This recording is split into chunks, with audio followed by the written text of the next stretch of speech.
Support for NPR and the following message come from Bombas, making socks, underwear, and T-shirts that feel good and do good, giving 100 million items of clothing to people who need them. Go to bombas.com/NPR and use NPR for 20% off your first purchase.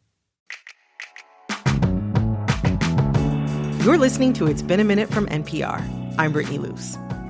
You know, every once in a while, I read a headline that makes me so mad, I have to click it immediately. And that happened the other day when my producer sent me an article from the New York Times titled, "There's No Such Thing as a Bad Movie Accent." That can't be true. He must be tripping. It got me so worked up that I had to call up the author, Kyle Buchanan. Kyle, with a headline like that, I feel like you're just inviting ire. Like you're just trying to make people mad. Oh, yeah. I know what I was getting into there. And actually, I think the fun of posing that idea and titling the article that is that immediately in your head you think, well, that can't be true. I'm thinking of this bad accent or this bad accent or this actor who couldn't do that accent. And then when you read it, I think I might convince you that actually it's kind of fun no matter what. And while he isn't talking about the super offensive accents voiced by white actors in yellowface, blackface, or brownface, I'm thinking of Breakfast at Tiffany's or West Side Story, a bad accent is still bad. You mean to tell me that I'm just supposed to be okay with Lady Gaga's Italian accent in House of Gucci? What I cannot wrap my head around is people who steal just for ego or the pleasure of it. This year, we added a new bad accent to the Great Hall of Bad Accents. Uma Thurman and the gay rom-com Red, White, and Royal Blue. As soon as she comes on screen doing her accent, if you can recoil and lean forward at the same time, that's what I was doing. I sent you to London with some pretty simple instructions. Represent the family at the royal wedding and don't cause an international incident. And at first I was thinking to myself, I don't know about this. This is big. This is a capital C choice. But then I found myself missing her when she was gone. Before this weekend, I had a higher approval rating than the Prime Minister. Hell, I was out polling the Spice Girls. And overnight, you've managed to undo all that. As the movie went on, I didn't really care what happened to the two lead characters and their romance. Like, to me, the most suspenseful thing about this movie is how Uma Thurman was going to pronounce any given word. I guess I thought initially, I don't know that this is a good accent. But then I thought, if it gives me this much pleasure, can it really be bad? Coming up, Kyle is going to defend bad movie accents. And in the end, all of us are going to walk away with a new way of thinking about what an accent on screen really does for us.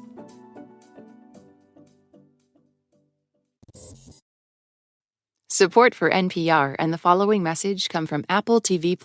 Lessons in Chemistry, streaming October 13th on Apple TV+. Academy Award winner Brie Larson stars as Elizabeth Zott, a chemist who ends up with her own cooking show, proving life doesn't follow a formula. Based on the global book phenomenon, Lessons in Chemistry, new series streaming October 13th only on Apple TV+.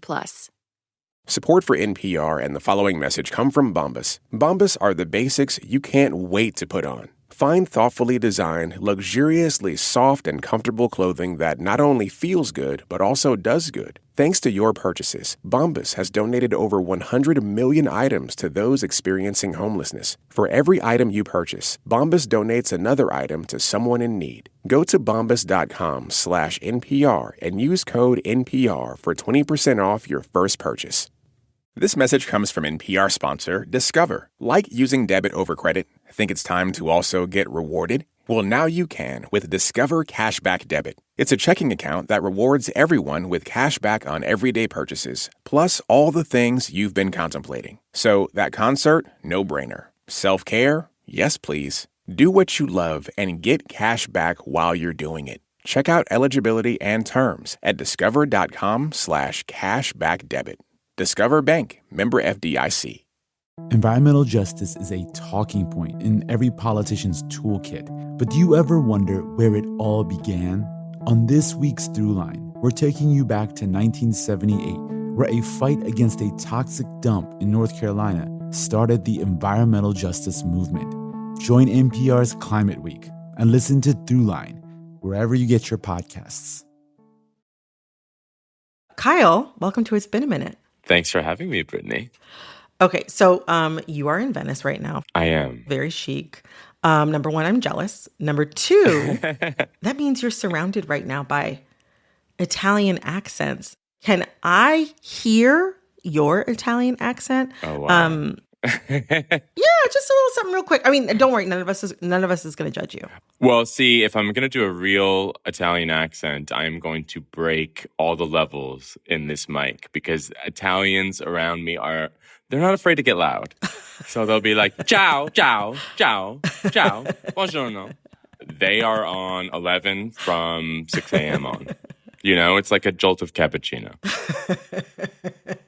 Well, I appreciate the little bits of accent that you gave me just now. That ciao sounded very authentic to me.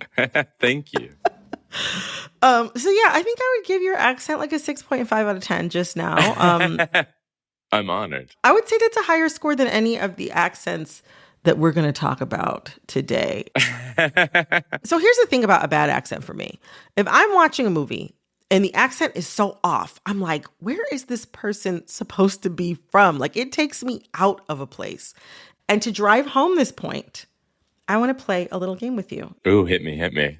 Okay, so the name of the game is Where Is She From? I'm going to play some quotes from famously bad accents. Okay. And you have to guess what region this actor is trying to depict. Does that make sense? Yes, absolutely. All right, and you get bonus points if you can name the actor and what movie it's from. Okay, so are you ready to play? I will do my best. Okay, here's the first one. Okay. Excuse me, officers.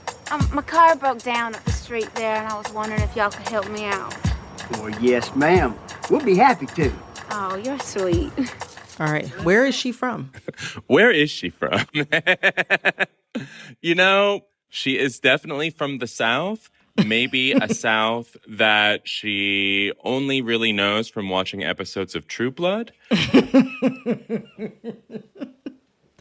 Jessica Simpson, who is famously from Texas, in the movie Dukes of Hazzard. If we're talking about crazy movie accents, sometimes it doesn't matter if you're actually from the place. You know, there's a movie Cold Mountain with Nicole Kidman and Jude Law. You know, they're British actors doing Southern accents.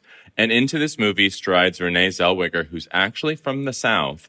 And her accent is so big that you'd be forgiven for wondering if she was the faker.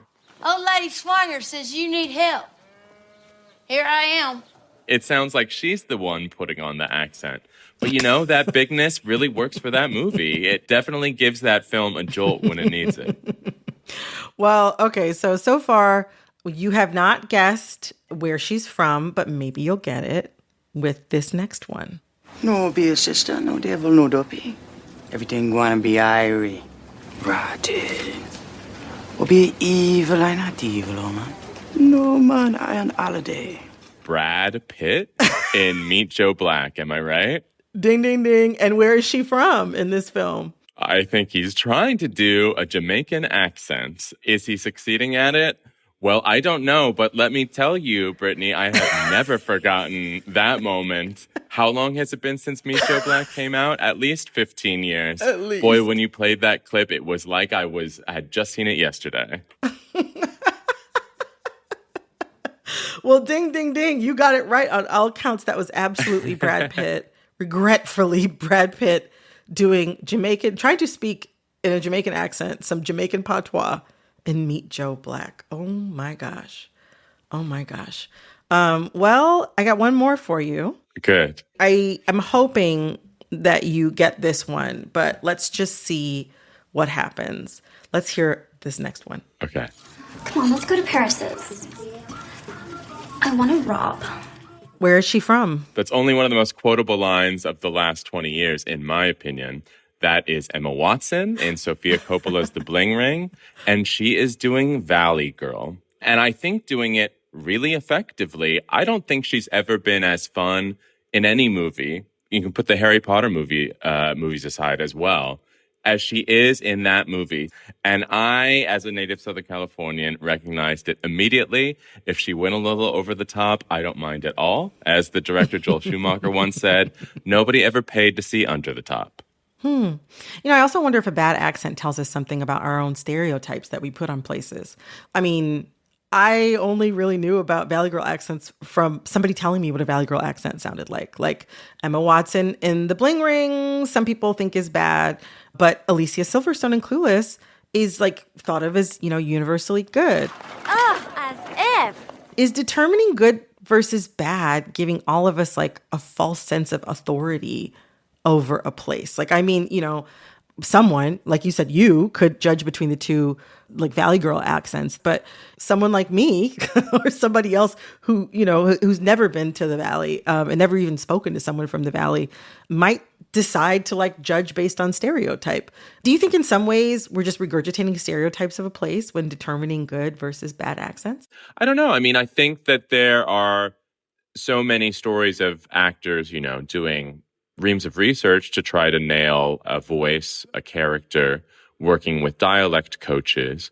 But I think also they're probably plucking ideas they have in the air, right? I mean, if I asked you, Brittany, to do a British accent, would you be doing a British accent based on British people you know? Or would you be doing it on the time you watched Mary Poppins when you were 10? I don't think anybody wants to hear either of those attempts from me. Oh, you did make me do an Italian accent, so I wouldn't mind.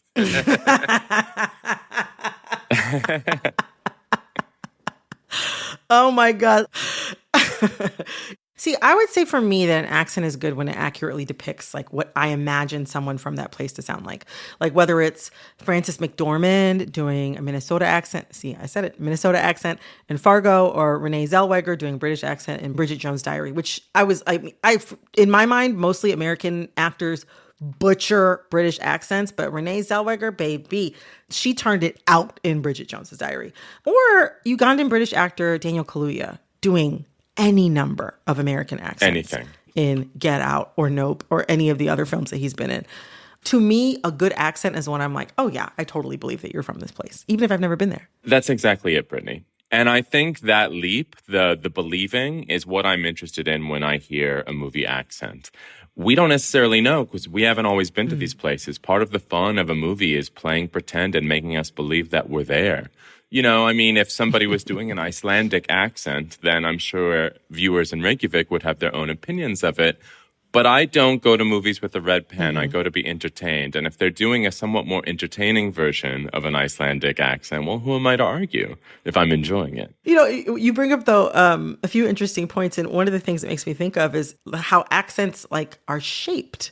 In this case, it makes me think about this interview that we did with Christine Baranski last year, who was taught how to change her voice so she could change how people saw her. We're all familiar with how Christine Baranski talks now. She has this beautiful, crisp, pristine diction. But she was saying that when she first arrived at Juilliard, they did early recordings of her. And I kind of sounded like a girl from the Midwest with a very nasal voice. I hardly sounded like this. We learned the kind of classical speech for theater.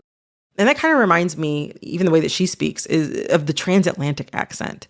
It was like taught in prep schools in the late 19th and early 20th century as a kind of like a blend between American and British vocal styles. Like ultimately that accent was meant to show status and it was meant to demonstrate wealth and sophistication. I think that kind of gets at how we stereotype through accents. Like if you speak a certain way, you know, it can say something to somebody else about your class, race, sexuality, region, culture. Yeah, absolutely. I mean, as you talk about this, I'm thinking about my own personal history with my own voice. It's interesting. I'm a gay man, and I think that I have met a lot of other gay people from all over the country. They'll come from Texas, they'll come from New York, places that you would normally associate with stronger accents. And the rest of their family will have accents, and they won't. And I wonder if it isn't because gay men, when they're growing up, to avoid being bullied, have to police their own voice to some extent. There's a little bit of changeability that's drummed in you from an early age about how you sound. So, listening to that anecdote about Christine Baranski and the way she changed her voice until it just sort of froze that way, I do think that absolutely, yeah, the way you sound, the accents that people can or can't pick up on have some sort of associations in the cultural mind. Absolutely. I personally, in my own voice, when I talk, I just hear the Southern Californian that I am. Sometimes I have people ask me if I'm British, if I'm Australian, and I just reply, no, I'm gay and pretentious. I'm from the Midwest. I'm from Michigan, southeastern Michigan.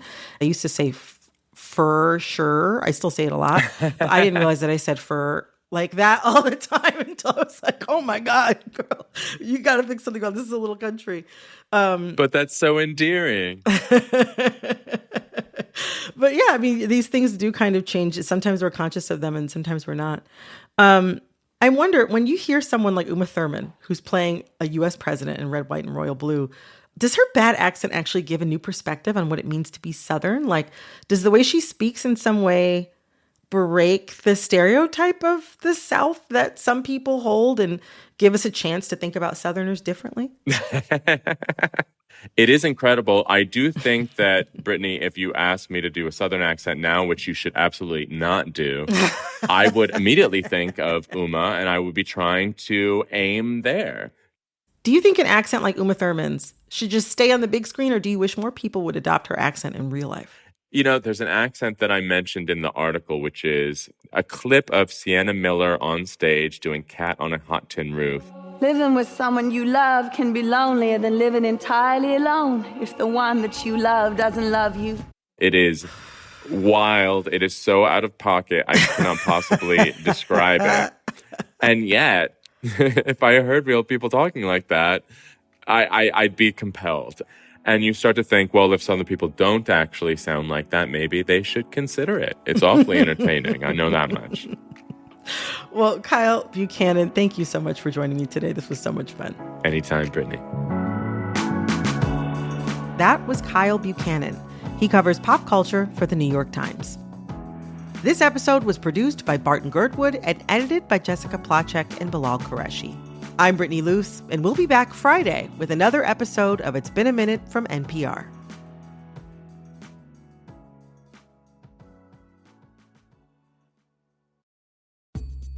Climate change is going to require collective action. But how can individual actions make a difference? On a new episode of Life Kit, we're walking you through what sort of climate-friendly choices can make an impact in your life and the lives of others. Listen to Life Kit, part of NPR's Climate Week, wherever you get your podcasts. Support for NPR and the following message come from Bombas, making socks, underwear, and T-shirts that feel good and do good, giving 100 million items of clothing to people who need them. Go to bombas.com/NPR and use NPR for 20% off your first purchase.